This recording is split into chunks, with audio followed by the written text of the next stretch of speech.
India glitz viewers அனைவருக்கும் வணக்கம். நிமந்தனில் பற்றி நிறைய விஷயங்கள் பேச போகிறோம். ரொம்ப சந்தோஷமாக இருக்குது. தெலுங்கும் தெரியும், தமிழும் தெரியும், எல்லா மொழியும் தெரிஞ்சு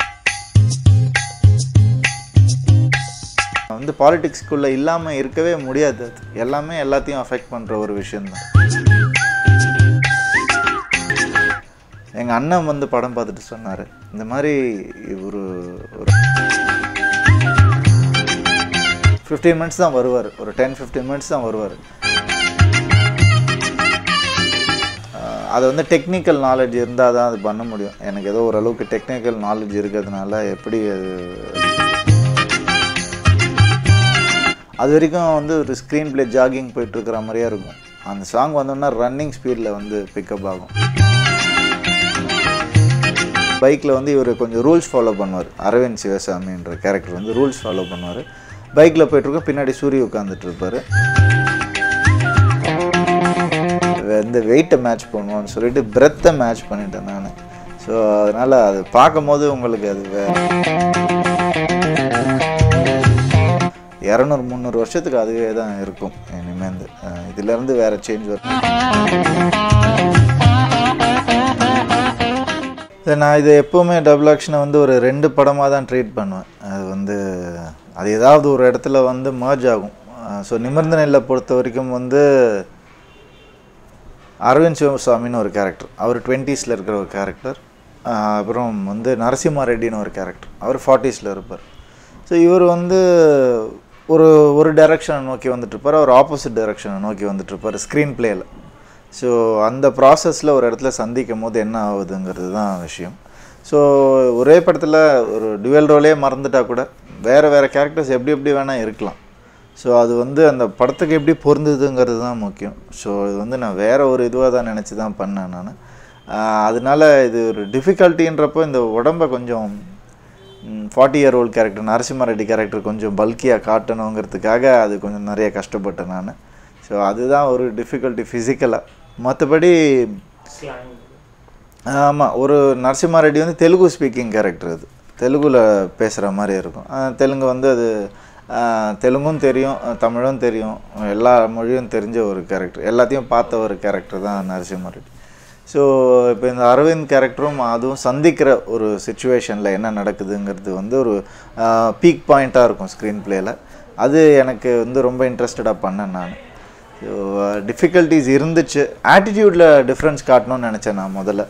ஸோ அரவிந்த் கேரக்டர் வந்து இந்த சமுதாயத்துக்கு ஒரு 2 வயசு குழந்த மாதிரி இவர் வந்து எல்லாத்தையும் பார்த்தவர் இன்னொருத்தர். ஸோ அவங்க 2 பேரும் சந்திச்சுக்கிட்டால் எப்படி இருக்குன்றது தான் ஓவரால் ஃபிக்ஷன். இல்லை, இப்போ நம்ம எனிவே வந்து நம்ம சோஷியலி டிபெண்ட் தான் ஒவ்வொரு இண்டிவிஜுவலுமே. இப்போது நான் ஏதாவது ஒரு விஷயம் ஏதாவது பண்ணால் இன்னொருத்தருக்கு அஃபெக்ட் ஆகுது. ஒரு வணிகமே எடுத்துப்போமே, இன்றைக்கி வந்து பிஸ்னஸை வந்து நம்ம எப்படி பார்க்குறோன்னா, இப்போ என் மார்க்கெட் வேல்யூ எனக்கு படம் சரியாக போலியா, ப்ரொடியூசர் பாதிக்கப்படுறாரு. ஸோ நான் ஏதாவது ஒன்று எனக்கு நடந்துச்சுன்னா இன்னொருத்தருக்கும் அது அஃபெக்ட் ஆகுது. ஸோ அது எல்லாமே இன்டர்லிங்க்டாக இருக்குது, ஒரு செயின் ரியாக்ஷன் மாதிரி தான் இருக்குது. ஸோ அந்த வகையில் வந்து சோஷியல் அவேர்னஸ்ன்றது எப்போவுமே இருக்குது நமக்கு, அது எப்போவுமே இருந்துக்கிட்டே தான் இருக்குது. We are all politicians. நம்ம வந்து பாலிடிக்ஸ்குள்ளே இல்லாமல் இருக்கவே முடியாது. அது எல்லாமே எல்லாத்தையும் அஃபெக்ட் பண்ணுற ஒரு விஷயந்தான். பேராண்மையில் அது வந்து நிறையா விஷயத்தில் சொல்லியிருப்போம். பேராண்மையில் சொல்லாத விஷயங்கள்லாம் கூட நிறையா இருக்குது. அதாவது நம்ம இந்தியாவினுடைய விவசாய பூமியை ஒழுங்காக விவசாயம் பண்ணால் உலகத்துக்கே சோறு போடலாம். நம்ம இந்தியா மட்டும்தான் உலகத்துக்கே சோறு போடலாம், அது நடக்க மாட்டேங்குது அப்படின்றது ஒரு பாயிண்ட். அதே மாதிரி வந்து இன்டர்நேஷ்னல் டெரரிசம்ன்றது வந்து நம்ம கூலிப்படைன்றதை வந்து நம்ம வந்து பேராண்மையில் சொல்லியிருக்கேன். அந்த மாதிரி இது வந்து நிமிர்ந்த நெல் வந்து உன்னை நீ சரி செய்து கொள், உலகம் தானாக சரியாகிவிடும். தப்புன்றது வெளியில் இல்லை, வெளியில் எங்கேயும் போய் தேட வேண்டியதில்லை. இது வந்து இங்கே தான் இருக்குது அப்படின்ற ஒரு விஷயம், நமக்குள்ளே தான் இருக்குன்ற ஒரு விஷயம், அதுவே போதுமான ஒரு விஷயமாக எனக்கு தெரிஞ்சது. காந்திஜி சொன்னதும் அதுதான், உன்னை அந்த be the change you want to see அப்படின்றது தான் அவரும் சொன்னது. ஸோ சோஷியல் அவேர்னஸ் க்ரியேட் பண்ணுற டயலாக்ஸ் படத்தில் எப்போவுமே அது வந்து தனிச்சு நிற்கும். அது வந்து நிறைய ரெஸ்பான்ஸ் இருக்கும் அதுக்கு வந்து. ஸோ அந்த மாதிரி நிமிர்ந்தனில் ஒரு 100 டயலாக் இருக்குது அந்த மாதிரி. இல்லை, இது வந்து வெறும் மியூச்சுவலான ஒரு பிலீஃப் தான்.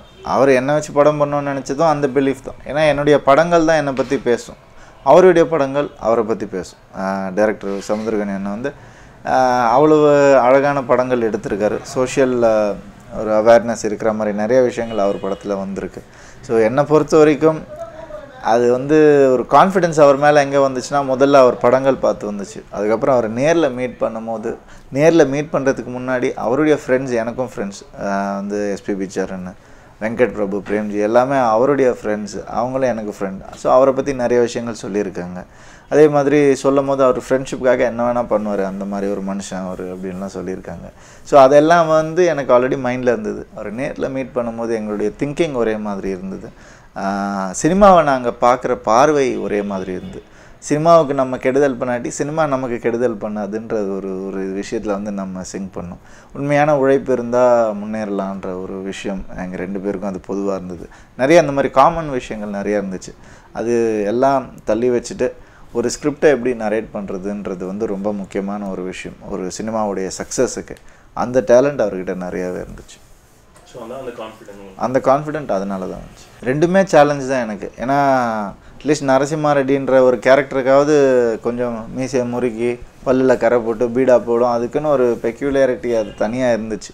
ஸோ அதெல்லாம் அந்த கேரக்டருக்கு ஆட் ஆச்சு. அதுலேயாவது அது இருந்துச்சு. இருந்தாலும் ஆட்டிடியூடுன்ற ஒரு விஷயத்தில் ரொம்ப நம்ம டிஃப்ரென்ஸ் காமிச்சே ஆகணும். இன்றைக்கி வந்து ஒரு ஹீரோ தான் 2 டபுள் ஆக்ஷன் அடிக்கிறாருப்பா அப்படின்னு எல்லாருக்குமே தெரியும். அந்த ஆட்டிடியூடில் என்ன இருக்கா, எவ்வளோ கெட்டப் போட்டாலும் அவர் தான் தெரியும் நம்ம. ஸோ ஆட்டிடியூட் தான் நமக்கு ஏமாத்துறதுக்கு வந்து நம்ப வைக்கிறதுக்கு வந்து அதுதான் ரொம்ப முக்கியம். ஸோ அந்த நரசிம்மா ரெட்டி கேரக்டர் வந்து எப்படி வந்தாலுமே அப்படியே கையை வந்து அப்படியே ஒரு 2 பேர் பக்கத்தில் நிற்க முடியாது, அவ்வளோ ஃப்ரீயாக வந்துட்டுருக்கிற ஒரு கேரக்டர். அந்த ஆட்டிடியூட் ஆள்றா மாதிரியே வரும், எது கிடச்சா ஆள்றா மாதிரியே வரும். அந்த ஒரு லைஃப்பில் அவ்வளோ ஒரு ஹாப்பினஸும் அவ்வளோ ஒரு சந்தோஷமும் இருக்கிற ஒரு கேரக்டர். அதே மாதிரி அரவிந்த் கேரக்டர் பார்த்திங்கன்னா அதுவும் ரொம்ப டஃப்பான ஒரு இது. ஏன்னா அதில் எந்த கெட்டப்பும் இல்லை. எங்கள் அண்ணன் வந்து படம் பார்த்துட்டு சொன்னார், இந்த மாதிரி ஒரு அப்பாவியாகவும் ஒரு ஒன்றும் தெரியாதவனாக நடிக்கிறதுக்கு ஏதாவது ஒன்று தேவைப்படும், ஒரு குடுமையாக ஏதாவது ஒன்று அவனை வந்து இந்த சொசைட்டிலேருந்து வேறுபட்டு காட்டுற மாதிரி ஏதாவது ஒன்று ஒரு அப்பாவியாக காட்டுறதுக்கு வந்து வேறுபட்டு தெரியணும் அவன் அந்த கெட்டப்பில். அப்போ தான் வந்து ஆடியன்ஸுக்கு புரியும் இவன் எதுவுமே கிடையாது, அந்த கேரக்டரில் வந்து எதுவுமே கிடையாது. ஸோ நான் என்ன நினச்சேன்னா இது இல்லாமல் பண்ணணும், அதுதான் வந்து உண்மையாகவே வந்து சேலஞ்ச் அப்படின்னு நினச்சேன். அதை பார்த்துட்டு சொன்னார், எதுவுமே இல்லாமல் நார்மலாக நீ எப்படி இருக்கு அந்த ஆட்டிடியூடில் வந்து வெரைட்டியை காமிச்சிருக்க, ஏதோ ஒன்று பண்ணியிருக்கிற இந்த படத்தில் அப்படின்னு சொன்னார். ஸோ அது ஒரு பெரிய எனக்கு ஒரு அப்ரிசியேஷனாக இருந்துச்சு. சரத் சார் வந்து ஒரு சிபிஐ ஆஃபீஸராக வரார் இந்த படத்தில். அவருக்கு வந்து ஒரு முக்கியமான ரோல், நிச்சயமாக ஒரு எல்லாருக்கும் பிடிக்கிற மாதிரியான ஒரு கேரக்டர் பண்ணியிருக்காரு. அவர் இவ்வளோ தூரம் வந்து ஒரு கெஸ்ட் ரோலுக்கு ஒத்துட்டு பண்ணுறதுன்றது வந்து ரொம்ப யாருமே அப்படி பண்ண மாட்டாங்க. அவர் இந்த ப்ரொடக்ஷனுக்காகவும் வாசன் வெஞ்சர்ஸுக்காகவும் அதே மாதிரி வந்து கணியனனுடைய ஃப்ரெண்ட்ஷிப்காகவும் என் மேலே இருந்த அன்பினாலேயும் தான் இந்த படம் பண்ணார். அவர் வர இடங்கள் ஒரு 15 மினிட்ஸ் தான் வருவார், ஒரு 10-15 மினிட்ஸ் தான் வருவார். ஆனால் அப்படி பண்ணிட்டு போயிருப்பார். அந்த அளவுக்கு அழகாக பண்ணியிருக்காரு. அவர் ஸ்டன் சீக்வன்ஸில் எடுத்த ரிஸ்க் எல்லாமே வந்து மைண்ட் ப்ளோயிங் ரிஸ்க். அந்த வந்து அவர் ஸ்டேட்டஸில் இருக்கிற எந்த ஆர்டிஸ்ட்டும் அப்படி பண்ண மாட்டாங்க. அவர் வந்து இந்த படத்துக்கு இப்படி இருந்தால் தான் நல்லா இருக்கும்ன்றதை உணர்ந்து பண்ணார். அதனால் எக்ஸ்ட்ராடினரியாக வந்திருக்கு. இந்த ஃபைட்டில் வந்து என்னென்னா முக்கியமாக சொல்ல வேண்டிய விஷயம், அடி வாங்குறதும் நான் தான், அடி கொடுக்குறதும் நான் தான். ஸோ 2மே ஸ்ட்ரெயினான விஷயந்தான். உண்மையாகவே ஃபைட்டரோட வழி அன்றைக்கி தான் எனக்கு உண்மையாகவே புரிஞ்சுது. ஏன்னா ஒரு கேரக்டர் ஸ்ட்ராங்காக காட்டணும்னா இன்னொரு கேரக்டர் அதுக்கு கொஞ்சம் வீக்காக தான் காமிச்சு ஆகணும், பவர்லெஸ்ஸாக தான் காமிச்சு ஆகணும். ஸோ அப்போ தான் அந்த கேரக்டர் எலிவேட் ஆகும். ஸோ அதனால் எவ்வளோ அடி வேணாலும் தாங்கலான்ற அளவுக்கு தான் நான் வந்து பண்ணியிருந்தேன். அதில் வந்து எனக்கு ரொம்ப டஃப்பாக இருந்தது அந்த டுவெல் ரோல் ஃபைட். வந்து கிராஃபிக்ஸ் எலிமெண்ட் இருக்குது, அது வந்து டெக்னிக்கல் நாலேஜ் இருந்தால் தான் அது பண்ண முடியும். எனக்கு ஏதோ ஓரளவுக்கு டெக்னிக்கல் நாலேஜ் இருக்கிறதுனால எப்படி அதை புரிஞ்சுக்கிட்டு பண்ணக்கூடிய ஒரு மனப்பக்குவம் இருந்துச்சு எனக்கு. அந்த பேஷன்ஸும் இருந்துச்சு.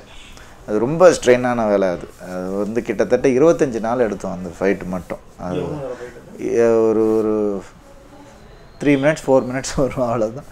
25 நாள் எடுத்தோம். அது ரொம்ப டஃப்பான ஒரு ஒர்க். அது அந்த ஹோல் கிராஃபிக்ஸ் டீமே உண்மையாகவே அவங்கள பாராட்டணும். ஒரு குடிசையை போட்டு உட்காந்துட்டாங்க, நீங்கள் பண்ணுங்கள் நாங்கள் இங்கேயே எங்கே. ஸோ அது வந்து அந்த ஒரு வெயில்லையும் வந்து அவங்க குடிசையை போட்டு உட்காந்துட்டு அவங்க பாட்டுக்கு கரெக்டாக இருக்குன்னு. ஸோ அவங்களையும் கோஆப்ரேட் பண்ணணும், இங்கே ஸ்டண்ட் மாஸ்டரையும் சொல்லணும், அதே மாதிரி கேரக்டரையும் ஞாபகம் வச்சுக்கணும். டேரக்டர் சொல்கிறது இன்னொரு கேரக்டரையும் ஞாபகம் வச்சுக்கணும். ஏன்னா இந்த கேரக்டர் வந்து பண்ணும்போது அடுத்த கேரக்டருக்கான சீக்வன்ஸும் கற்று வச்சுக்கணும். அது 3 மாதத்துக்கு அப்புறம் எடுப்பாங்க. அப்போ நான் உடம்பு இப்போ கொஞ்சம் 10 கிலோ வெயிட் போட்டு ரெட்டி கேரக்டருக்காக பண்ண வேண்டிய சுச்சுவேஷன், மீசையெல்லாம் வளர்த்து அது பண்ண வேண்டிய சுச்சுவேஷன். ஸோ அதையும் கற்றுக்கிட்டா தான் இது பண்ணும்போது கரெக்டாக இருக்கும். இல்லைன்னா சிங்கே இருக்காது ரெண்டுத்துக்கும். ஸோ ரெண்டுத்தையும் கற்றுக்கிட்டு நானே என்னை வந்து யோசித்து பண்ணுவேன். இப்படி நம்ம அடித்தா நம்ம அதுக்கு எப்படி ரியாக்ட் பண்ணுவோம் அப்படின்னு. ரொம்ப டஃப்பான வேலை அது, வந்து மண்டை குழம்புற வேலை அப்படின்னு சொல்லலாம். அது கொஞ்சம் டெக்னிக்கல் நாலேஜ் இருந்ததுனால என்னால் பண்ண முடியும். ஜிவி பிரகாஷ் அவருடைய சாங்ஸ் எல்லாமே சூப்பர் ஹிட் ஆகும் எல்லா படத்துலேயும். இந்த படத்துலேயும் டோன்ட் வரின்ற சாங் சூப்பர் ஹிட் ஆகிடுச்சு ஆல்ரெடி. அது எல்லாருக்கும் தெரியும் அவர் சாங் சூப்பர் ஹிட் ஆகணும். பட் இந்த படத்தில் பர்டிகுலராக அந்த பேக்ரவுண்ட் மியூசிக்னு சொல்லுவோம் இல்லையா, பேக்ரவுண்ட் ஸ்கோர், அது எக்ஸ்ட்ராடினரியாக பண்ணிகிட்ருக்காரு. அந்த ஒரு கீதா வேர்சஸில் வந்து ஒரு சாங் இருக்குது. இந்த படத்தினுடைய நிமிர்ந்த நிலையினுடைய ஸ்க்ரீன் பிளேயை வந்து அதை அப்படியே எலவேட் பண்ணும் அந்த சாங் வரும்போது. அது வரைக்கும் வந்து ஒரு ஸ்க்ரீன் பிளே ஜாகிங் போயிட்டுருக்கிற மாதிரியே இருக்கும். அந்த சாங் வந்தோன்னா ரன்னிங் ஸ்பீடில் வந்து பிக்கப் ஆகும். அப்பத்துலேருந்து கிளைமேக்ஸ் மாதிரியே இருக்கும். இன்டர்வல் பாயிண்ட் தான் அது. ஆனால் அப்பத்துலேருந்து அந்த டெம்போ மெயின்டைன் ஆகிட்டே இருக்கும். ஸோ உண்மையாகவே ரொம்ப அழகாக பண்ணியிருக்காரு. அவருடைய எல்லா படத்துலையுமே அந்த ஒரு பீக் பாயிண்ட் இன்டர்வல்லே கொடுத்துருவார்.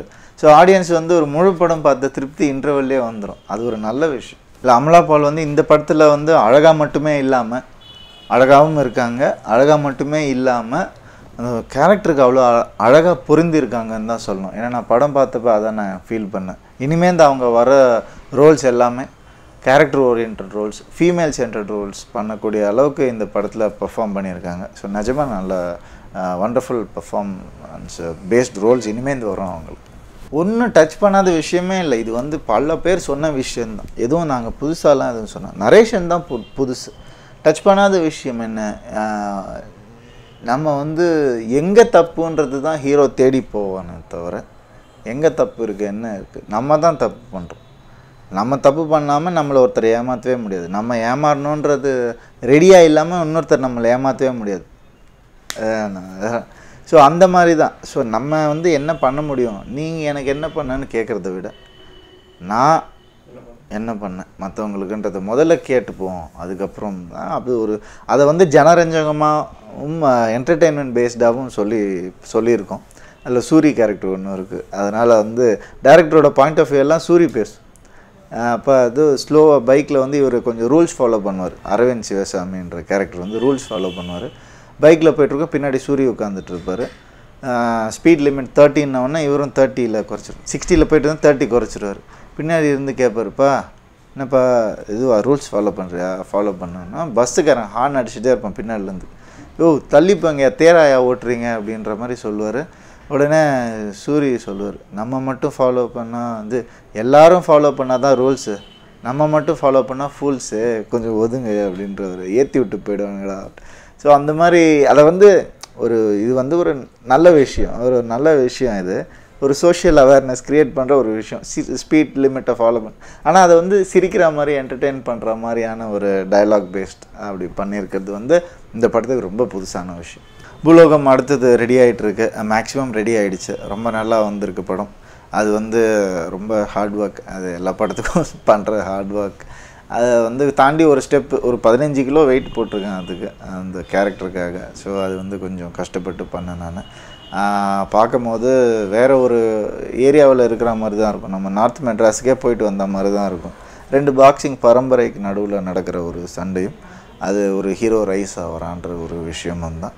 ஸோ அது பற்றி நிறைய இருக்குது சொல்ல வேண்டியது. ஸோ ஆஸ் அ ஜஸ்ட்டாக இவ்வளவு தான். ஆமாம், ஹீ இஸ் 7 ஃபுட்டர். நான் 6 அடி. நானே இப்படி தான் பார்ப்பேன். அவர் எனக்கு இப்படி தான் ஷேக் ஹேண்ட் கொடுப்பாரு, ஹை அப்படின்னுவார். ஸோ எனக்கு ஒன்று தெரிஞ்சு போச்சு, அவர் ஹைட்டை மேட்ச் பண்ண முடியாது, இனிமேல் நம்ம வளர முடியாது. அதனால் நம்ம இந்த வெயிட்டை மேட்ச் பண்ணுவோம்னு சொல்லிட்டு பிரெத்தை மேட்ச் பண்ணிட்டேன் நான். ஸோ அதனால் அது பார்க்கும் போது உங்களுக்கு அது வேறு ஒரு ஃபீலாக தான் தெரியும். என்னால் அடிக்க முடியுன்ற மாதிரி தான் இருக்கும். அண்ணனுடைய படம் வந்து ரொம்ப அழகாக வந்துட்டுருக்கு. அவருடைய ஓன் ஸ்கிரிப்டில் முதல் தடவை அவர் பண்ணுறாரு. அது வந்து ரொம்ப சந்தோஷமான ஒரு விஷயம். என்ன அதில் ஒரு ப்ளஸ் பாயிண்ட்னா எல்லாமே நம்மளுடைய டெசிஷனாக இருக்குது. ஸோ அது வந்து நம்ம நிறைய க்ரியேட்டிவாக யோசிக்க வைக்குது. ஸோ நிச்சயமாக இந்த படம் எனக்கு ஒரு பெரிய படமாக இருக்கும், அவருக்கும் ஒரு அமேசிங் ஒரு ஹிட்டாக இருக்கும்ன்ற பெரிய நம்பிக்கை இருக்குது. நயன்தாராவும் நானும் சேர்ந்து முதல் தடவை நடிக்கிறோம். அதுக்கப்புறம் ஏஜிஎஸ் என்டர்டெயின்மெண்ட்ஸ் இந்த படம் ப்ரொடியூஸ் பண்ணுறாங்க. ஸோ ஒரு நல்ல டீம், பியூட்டிஃபுல் டீம் ஃபார்ம் ஆகிருக்கு. இன்ஃபேக்ட் எங்கள் அப்பா கூட சில சீன்ஸ் எல்லாம் பண்ணிவிட்டு முடித்தோடனே பார்த்து ஜானரே புதுசாக இருக்குது அப்படின்னா, அவருக்கு நிறைய எக்ஸ்பீரியன்ஸ், அவருக்கு சினிமா வயசே 60 அவரே அப்படி சொல்லும் போது ரொம்ப சந்தோஷமாக இருந்துச்சு. என்னுடைய ஜென்ரேஷன் ஆக்டர்ஸ் எல்லாருமே எனக்கு ரொம்ப ஃப்ரெண்ட்ஸ் தான். ஜீவா, ஆர்யா, விஷால், எல்லாருமே. நான் யாரையா விட்டுருந்தா தப்பாக எடுத்துக்க வேண்டாம். எல்லாருமே ஒரே மாதிரி பழகக்கூடியவங்க, ஒரே கிட்டத்தட்ட ஒரே ஏஜ் குரூப் எல்லாமே.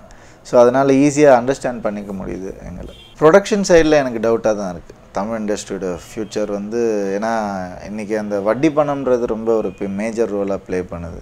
க்ரியேட்டிவ் சைடில் எக்ஸ்ட்ராடினரியாக இருக்குது தமிழ் சினிமா. க்ரியேட்டிவிட்டி சைடில் அதை இன்றைக்கி ஒரு ஃபோன் இருந்தால் ஒரு படம் எடுத்துடலாம், ஃபோன்லேயே ஷூட் பண்ணி, ஃபோன்லேயே எடிட் பண்ணி, ஃபோன்லேயே அவுட் எடுக்கலாம். இன்றைக்கி அவ்வளோதான், டிஜிட்டல் ஆகிடுச்சு சினிமா. ஸோ அது வந்து பெரிய ஃப்யூச்சர். அது இன்னும் பல 200-300 வருஷத்துக்கு அதுவே தான் இருக்கும் இனிமேந்து. இதிலேருந்து வேறு சேஞ்ச் வர்றதுக்கு இன்னும் லேட் ஆகும். எப்படி 100 வருஷம் சினிமா வந்து ஃபிலிமில் இருந்ததோ இப்போ டிஜிட்டலில் மாறிச்சோ, இது மாறுறதுக்கு இன்னும் லேட் ஆகும். ஃபோன் இருந்தாலே போகிறோம். இதை விட என்ன வேணும் ஒரு டெக்னாலஜிக்கல் அட்வான்ஸ்மெண்ட்டுக்கு? Anybody can do anything. இன்றைக்கி வந்து படம் எடுக்கணும்னா ஃபில்ம் தேவைப்பட்டது, ஃபில்ம் காஸ்ட்லியாக இருந்தது. அதுக்கு வந்து கேமரா, ஆரிஃப்ளெக்ஸ் கேமரா வந்து ரொம்ப ரொம்ப காஸ்ட்லி. ஸோ யார் நினச்சாலும் படம் எடுத்துட முடியாது. காசு இருக்கிறவங்க வேணும், இல்லை ஒரு நல்ல ஸ்கிரிப்ட் இருக்கிறவங்க வேணும். ஒரு ஒரு ஜாயிண்ட் வெஞ்சராக அது பண்ணும் போது தான் அது வந்து ஒர்க் அவுட் ஆகும். இன்றைக்கி யார் வேணால் படம் எடுக்கலாம். நல்ல ஸ்கிரிப்ட் இருந்தால் போகும், நல்ல க்ரியேட்டிவிட்டி இருந்தால் போகும்னு நினைக்கிறாங்க. ஸோ இது வந்து ஃப்யூச்சர் வந்து எக்ஸ்ட்ராடினரி ஃப்யூச்சர் இருக்குது. இந்த படம் எடுத்ததே அது ஒன்று தான் காரணம். அதாவது எங்கேயாவது ஏதாவது ஒரு மாற்றம் வரணும்ன்றது தான் காரணமே. ஏன்னா வந்து ஒரு அழுக்கை இன்றைக்கி தொடச்சிட்டா அது சுத்தமாயிடும். அது சேர்ந்துட்டே போச்சுன்னா கூவமாக மாறிடும். அது வந்து நாத்தம் எடுத்து போய் அது வந்து தப்பாக போயிடும். ஸோ அன்னன்னைக்கு அழுக்கு அன்னன்னைக்கு தொடச்சிருங்க. அழுக்கு வரதான் செய்யும், தொடச்சிட்டா பிரச்சனை இல்லைன்றது தான் ஒரு நார்மலாக சொல்லணும்னா அப்படி சொல்லலாம். அது வந்து நாங்கள் ஒரு ஃபீச்சர் ஃபில்மாக வந்து காமிச்சிருக்கோம். யாருமே அழுக்கோடு இருக்கணும்னு நினைக்கவே மாட்டாங்க. துடைக்க முடியலேன்னு ஃபீல் தான் பண்ணுவாங்க. அந்த மாதிரி நினைக்கிறவங்களுக்கு எல்லாம் அது வந்து இது ஈஸியான வேலை தான். கொஞ்சம் வந்து நீங்கள் யோசித்து பண்ணுங்கள். அது கொஞ்சம் வந்து மெனக்கெட்டிங்கன்னா அது போகிறோம், அது ஈஸியாக சரியாயிடும். அவங்கவுங்க அழுக்க வந்து தொடச்சிட்டோன்னு வச்சுக்கோங்களேன், எல்லா இடமும் சுத்தமாக இருக்க போகுது, அவ்வளோதான். அதுதான் வந்து சொல்லப்பட்டிருக்கு. அது வந்து நல்ல விதத்தில் சொல்லப்பட்டிருக்கு. ரொம்ப சந்தோஷமாக இருக்குது. ஏன்னா இந்த படத்தை நிமிர்ந்த நிலையில் நடிக்கிறதுக்கு நான் வந்து எந்த அளவுக்கு வந்து எனக்கு சந்தோஷமாக இருந்ததோ அந்தளவுக்கு பெருமையாகவும் இருந்தது.